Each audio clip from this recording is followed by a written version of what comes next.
Bonjour, alors on va voir comment utiliser un compas pour comparer des longueurs. Ça ne sert pas seulement à tracer des cercles, un compas. Alors là j'ai deux segments, un segment AB et un segment CD, je veux savoir lequel des deux est le plus grand. Alors pour ça je prends, alors c'est pas simple parce que j'ai une main qui tient mon téléphone et l'autre qui tient le compas. Je prends l'écartement du segment AB avec mon compas. Et ensuite je pique soit en C soit en D, alors moi d'une main c'est plus pratique que je pique là. Et là, vous voyez, on s'aperçoit que AB, il est plus petit que CD, parce que CD, il dépasse de ça.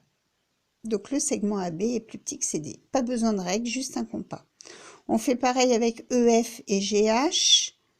Je prends l'écartement de EF. Voilà, ça fait sa mesure. Et je reporte sur GH.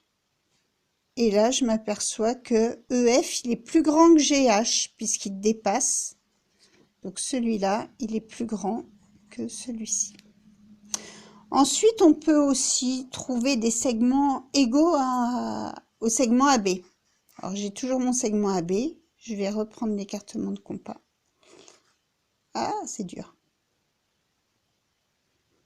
Voilà. Et donc là, c'est l'écartement de AB. Et parmi tous ces segments, je vais retrouver ceux qui ont la même longueur que AB.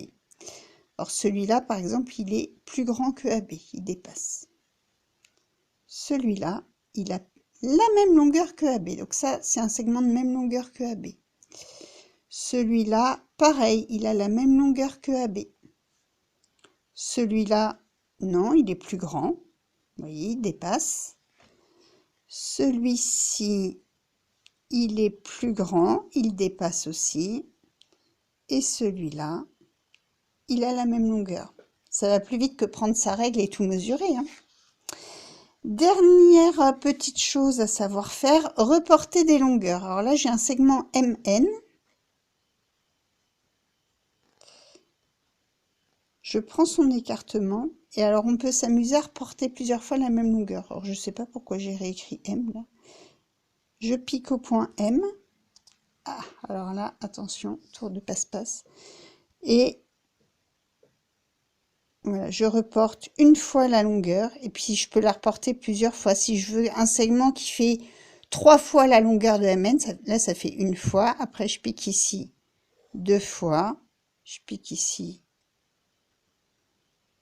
3 fois. Et du coup, ce segment qui va de là à là, eh bien, il fait 3 fois la longueur du segment MN, puisqu'on l'a fait une fois, 2 fois, 3 fois.